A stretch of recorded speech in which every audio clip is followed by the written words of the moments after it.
வணக்கத்துடன் இது இன்பா டாக்ஸ். எனக்கு நெடுங்காலமாக ஒரு சந்தேகம் இருந்தது. அது என்ன சந்தேகம் என்றால், இப்போ தமிழகத்தை பொறுத்த மட்டில் எடுத்துக்கொள்வீர்கள் என்றால், ஒரு கட்சி புதிதாக தொடங்குகிறது என்றால் பிற கட்சிகளை சார்ந்த தலைவர்கள் அந்த கட்சிக்கு வாழ்த்து சொல்வார்கள். ஜனநாயகத்தில் யார் வேண்டுமென்றாலும் கட்சி தொடங்கி ஆட்சிக்கு வரலாம். அவர்களுடைய செயல்பாடுகளை மக்கள் ஏற்றுக்கொண்டு அவர்களுக்கு வாக்களித்தால் அதை நாங்கள் வரவேற்பதற்கு தயாராக இருக்கிறோம் என்று பெரும்பாலான அரசியல் கட்சி தலைவர்கள் எடுத்து வைப்பார்கள். இதுதான் வாடிக்கை. ஆனால் தமிழக வெற்றிக் கழகம் தொடங்கப்பட்ட மறு நிமிடத்திலிருந்து கடுமையான விமர்சனங்களைத்தான் எல்லா தலைவர்களும் எடுத்து வைத்தார்கள். அதை நம்மால் பார்க்க முடிந்தது. ஆனால் ஏன் இந்த தலைவர்கள் இப்படி தமிழக வெற்றிக் கழகத்தையும் தலைவர் விஜய் அவர்கள் மீதும் ஏன் இப்படி கடுமையான விமர்சனங்களை எடுத்து வைக்கிறார்கள் என்கின்ற கேள்வி நம் மனதிற்குள் எழும்பின. அதற்கான விடை இப்பொழுது நமக்கு தெரிந்திருக்கிறது. அதாவது தமிழக வெற்றிக் கழகத்தின் தலைவராக இருக்கக்கூடிய விஜய் அவர்கள் முதல்வர் அரியாசனத்தில் அவர் அமர்ந்து விட்டால் அதன் பின்பு அந்த அரியாசனம் நமக்கு கிடைப்பதற்கு வாய்ப்பே இல்லை என்பதை ஒவ்வொரு தலைவர்களும் தெரிந்து வைத்திருக்கின்றார்கள். எனவேதான் விஜய் அவர்கள் அந்த அரியாசனத்திற்கு வந்துவிடக்கூடாது என்பதில் மிக தெளிவாக இருந்திருக்கிறார்கள் என்பதை நம்மால் புரிய முடிகின்றது. எதற்காக இந்த பீடிகை செய்தியோடு இந்த செய்திகளை சொல்கிறேன் என்றால், விஜய் அவர்கள் முதலமைச்சராக பதவி ஏற்பதற்கான களம் உருவான பொழுது பலர் சொன்ன வார்த்தை, எவ்வளவு காலம் அவர் முதலமைச்சர் வேலையை சரியாக செய்கிறார் என்று ஒரு கேள்வியை வைத்தார்கள். அல்லது மக்களை குறித்து முதலமைச்சர் விஜய் அவர்களுக்கு என்ன தெரியும், அவர் என்ன களத்தில் நின்று போராடினாரா, நெல்லை பயிரிட்டாரா, அல்லது அந்த தண்ணியை இறைத்து மக்களுக்கு உதவி செய்தாரா என்ற பல வியாக்கியானங்கள் வைக்கப்பட்டதுண்டு. ஆனால் முதலமைச்சராக விஜய் அவர்கள் பதவியேற்ற மறு நிமிடத்திலிருந்து தமிழகத்தில் சுமார் 75 ஆண்டுகள் எந்த முதலமைச்சரும் செயல்படாத ஒரு வேகத்தோடு அவருடைய செயல்பாடுகள் இருக்கக்கூடிய ஒரு களத்தை நம்மால் பார்க்க முடிகின்றது. சரியான நேரத்திற்கு முன்பே அவர் வந்து விடுகிறார். தினமும் அவர் சட்டசபைக்கு வருகிறார். சட்டசபை கூடுகிறது, சட்டசபை கூடவில்லை என்றால் கூட சட்டசபைக்கு வருகிறார். மதிய உணவை கையில் எடுத்து கொண்டு வந்து விடுகிறார். மதிய உணவு இல்லை என்றால் முதலமைச்சர் சாப்பிடுவதற்காக அவருடைய வீட்டிற்கு செல்ல வேண்டும். அந்த வீட்டில் சாப்பிட்டு விட்டு அவர் திரும்பி வர வேண்டும். இதற்காக அந்த பாதுகாப்பு வாகனம் செல்ல வேண்டும். அதை மீண்டும் அவரை அழைத்து கொண்டு திரும்பி வர வேண்டும். அப்படி என்றால் இந்த பாதுகாப்பு வாகனத்திற்கு எரிபொருள் தேவையில்லாமல் செலவு செய்யப்படுகிறது. விஜய் அவர்கள் தன்னுடைய சாப்பாடை அவர் எடுத்து கொண்டு வந்து அந்த சட்டசபையிலே அவர் தனக்கு கொடுக்கப்பட்டிருக்கக்கூடிய அறையில் மதிய உணவை அங்கே உண்டு அவர் சாப்பிட்டு அங்கே இருக்கக்கூடிய அந்த களத்தை பார்க்கின்ற பொழுது உண்மையிலே எல்லோருமே வியந்து பார்த்து கொண்டிருக்கின்றார்கள்.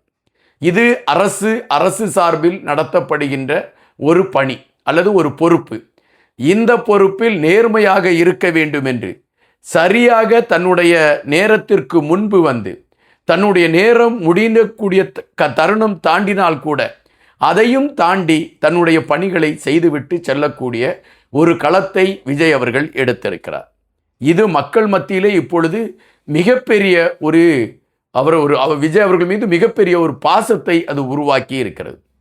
அதுபோல மதுக்கடைகளை மையப்படுத்திய செய்தி உங்களுக்கே தெரிந்திருக்கும். மதுக்கடைகள் இந்த பக்கத்தில் மதுக்கடை இருக்கிறது, எங்களால் அப்படி நடந்து போக முடியவில்லை, அதை கொஞ்சம் மூடிக்கொடுங்கள் என்று எம்எல்ஏயிடம் கேட்டாலும் சரி, மந்திரியிடம் கேட்டாலும் சரி, அல்லது அது சார்ந்த துறையை சார்ந்தவரிடம் கேட்டாலும் சரி, இதோ அதோ என்று இழுத்து அடிப்பார்களே தவிர எங்கு போராட்டம் வெடித்து விடுமோ என்று அந்த மதுக்கடைக்கு காவல்துறை அதிகாரிகளை வைத்து ஒரு பாதுகாப்பை உறுதிப்படுத்தி விடுவார்கள். ஆனால் தலைவர் விஜய் அவர்கள் ஆட்சி பீடத்தில் ஏறிய மறு நிமிடமே இந்த பள்ளிக்கூடங்கள், கோயில்கள், பேருந்து நிலையங்கள் இதன் அருகாமையில் இருக்கக்கூடிய அனைத்து மதுக்கடைகளையும் மூடுங்கள் என்றார். இது எப்படி சாத்தியம் என்று கேட்டார்கள். அந்த மதுக்கடைகளில் வேலை செய்கிறவர்களுடைய வேலை என்ன ஆவது என்கின்ற கேள்வி எழும்பியது. ஆனால் தலைவர் விஜய் அறிவித்த அறிவிப்பு உடனடியாக அமலுக்கு வந்தது. 717 மதுக்கடைகளும் மூடப்பட்டன. அதிலிருந்து வேலை பார்த்தவர்கள் வேறு இடங்களுக்கு மாற்றப்பட்டிருக்கிறார்கள் என்கின்ற செய்தி வருகின்றது. இப்பொழுது மக்கள் வியந்து பார்த்து கொண்டு இருக்கின்றார்கள்.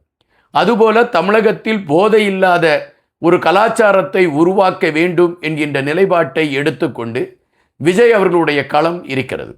இதற்கு முந்தி இருந்தவர்கள் நாங்கள் கஞ்சாவை ஒழித்து விட்டோம், நாங்கள் அதை ஒழித்து விட்டோம், இதை ஒழித்து விட்டோம் என்று சொன்னார்கள். ஆனால் பார்ப்பீர்கள் என்றால் சென்னையிலே இருக்கக்கூடிய ஸ்டான்லி மருத்துவமனையில் கஞ்சா விளைந்ததாக கண்டுபிடிக்கப்பட்டது. அப்படி என்றால் இந்த ஆட்சியாளர்களுக்கு தெரிந்துதான் கஞ்சா பல இடங்களில் வளர்க்கப்பட்டிருக்கிறது என்பதை நாம் இங்கு உறுதிப்படுத்த வேண்டியதாக இருக்கின்றது. தற்பொழுது அந்த போதை தடுப்பை மையப்படுத்திய நடவடிக்கையில் தலைவர் விஜய் அவர்கள் மிக தீவிரமாக களத்தில் இறங்கியிருக்கின்றார். இப்பொழுது ஒரு செய்தி வந்திருக்கின்றது. இந்த காணொலியை நான் தயார் செய்து கொண்டிருக்கக்கூடிய இந்த சூழலில் ஒரு செய்தி வந்திருக்கின்றது. திருவொற்றியூரில் மோகன்தாஸ் என்கின்ற ஒரு காவல்துறை அதிகாரி இருக்கின்றார். அவருடைய பகுதியில் கள்ளச்சாராயம் விற்பனை செய்யப்பட்டிருக்கின்றது. அப்படி என்றால் இந்த மோகன்தாஸ் என்கின்ற இந்த காவல்துறை அதிகாரி அதை கட்டுப்படுத்துவதற்கு தவறிவிட்டார் என்கின்ற செய்தி உறுதிப்படுத்தப்படுகின்றது. இப்பொழுது முதல்வன் பட பாணியில் அந்த மோகன்தாஸ் என்கின்ற காவல்துறை அதிகாரி உடனடியாக இடைநீக்கம் செய்யப்பட்டிருக்கின்றார். அவருக்கு அனுப்பப்பட்டிருக்கக்கூடிய இடைநீக்கம் என்கின்ற அந்த கட்டளையில் தெரிவிக்கப்பட்டிருக்கக்கூடிய செய்தி என்னவென்றால், கள்ளச்சாராயம் விற்பனை உங்களுடைய பகுதியில் நடைபெற்று கொண்டிருக்கக்கூடியதை நீங்கள் அறிந்து கொள்ள முடியாமல் நீங்கள் அங்கு இருக்கிறீர்கள் என்றால் உங்கள் கீழ் வேலை செய்யக்கூடியவர்கள் எப்படி இருப்பார்கள் என்ற கேள்வியோடு அவருடைய பதவி இடைநீக்கம் செய்யப்பட்டிருக்கிறது. இதுபோன்ற செயல்பாடுகளை திமுகவும் அதிமுகவும் செய்யுமா என்றால் கேள்வி கணைகள் தான். காரணம், அந்த கள்ளச்சாராயம் விற்பனை செய்யக்கூடியவர்களோடு கூட்டணி அமைத்து கொண்டு பயணிக்கக்கூடிய ஒரு கலாச்சாரத்தை தான் நாம் இதுவரை பார்த்திருந்தோம். தற்பொழுது விஜய் அவர்கள் வருகை தந்த பின் இது மாற்றங்களாக மாறியிருக்கிறது.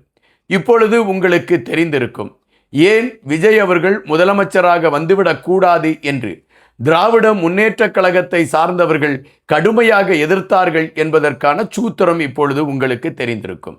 காரணம், இதுபோன்று திறமையாக அவர் செயல்பட்டு விடுவார் என்பது அவர்களுக்கு தெரியும். காரணம், தலைவர் விஜய் அவர்கள் அவர்களுடைய பட நிறுவனங்களில் நடித்திருக்கிறார். அந்த நடித்திருக்கக்கூடிய சூழலில் அவருடைய செயல்பாடுகள் எப்படி இருந்திருக்கும் என்பதை அவர்கள் அறிந்திருப்பார்கள்.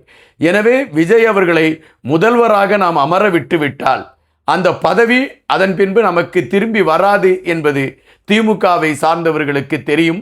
காரணம், அதாவது தலைவர் விஜய் அவர்களுடைய செயல்பாடு அவ்வளவு தீவிரமாக இருக்கும் என்பதை அவர்கள் உணர்ந்திருக்கிறார்கள் என்பதை நம்மால் புரிய முடிகின்றது. தற்பொழுது பரந்தூர் விமான நிலையத்தை மையப்படுத்திய செய்தி. சுமார் 5320 ஏக்கர் நிலப்பரப்பை 20 கிராமங்களிலிருந்து பறித்து எடுக்கப்பட்டது. 2025ஆம் ஆண்டு ஜனவரி திங்கள் விஜய் அவர்கள் அந்த பரந்தூருக்கு செல்கின்றார். பரந்தூருக்கு சென்று அங்கு போராட்டம் நடைபெற்று கொண்டிருந்த மக்களோடு அவர் இணைந்து உங்களுக்கு நான் ஆதரவு தருகிறேன் என்பதை அறிவித்துவிட்டு வந்தார். முதலமைச்சராக பதவி ஏற்றவுடன் இன்று அந்த பரந்தூர் விடயத்தை அவர் கையில் எடுத்து விட்டார். அதிகாரிகளோடு விசாரணைகள் நடைபெற்று கொண்டிருக்கின்றன.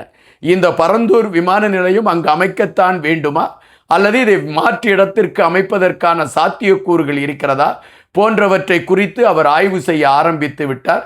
அதை குறித்த செய்திகள் இப்பொழுது வரும் என்று தெரிவிக்கின்றார்கள். அதுபோல அதிரடியான பல மாற்றங்கள். யாராவது எங்காவது நீங்கள் கட்சியின் பெயரை சொல்லி ஊழல் செய்கிறீர்கள் அல்லது காவல்துறை அதிகாரிகள் பணி செய்வதற்கு நீங்கள் தடை செய்கிறீர்கள் என்கின்ற செய்திகள் தெரிந்துவிட்டால் உங்களை உடனடியாக கட்சியில் இருந்து நீக்கி விடுவேன் என்று கட்சி தொண்டர்களுக்கும் மிக கடுமையான எச்சரிக்கை எடுத்து வைத்து மக்களுக்கான களத்தில் விஜய் அவர்கள் நிற்கக்கூடிய அந்த காட்சி உண்மையிலே மகத்தான காட்சி. இன்று காலையிலே என்னுடைய நண்பர் ஒருவர் என்னை தொலைபேசியில் அழைத்திருந்தார். அப்பொழுது அவர் குறிப்பிட்டிருந்தார், இந்த திமுக எல்லாம் ஏன் விஜய் அவங்க வந்துடக்கூடாதுன்னு நினைச்சாங்கன்னு உங்களுக்கு இப்போ தெரியுதா? எவ்வளவு பெரிய மாற்றத்தை அவர் ஒரு 4-5 நாட்களுக்குள் கட்டி அமைத்து விட்டார். இதுவரை இப்படி ஒரு முதல்வருடைய செயல்பாடுகளை நம்ம பார்த்திருக்கோமா? இல்லை. அதனால்தான் இந்த திமுக அவரை எதிர்ப்பதற்கான களத்தை எடுத்தது என்று பதிவு செய்திருக்கிறார்கள். ஏறக்குறைய இப்பொழுதும் அதுதான் நடைபெற்றிருக்கின்றது.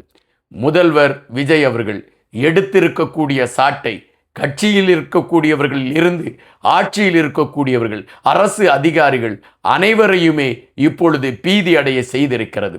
இனி லஞ்சம் இல்லாத, ஊழல் இல்லாத மக்களுக்கான ஆட்சி, ஒரு ஜனநாயக ஆட்சி இந்த தமிழகத்தில் நடக்கும் என்பதைத்தான் இவை பறைசாற்றி கொண்டு இருக்கின்றன. நன்றியுடன் இன்பா.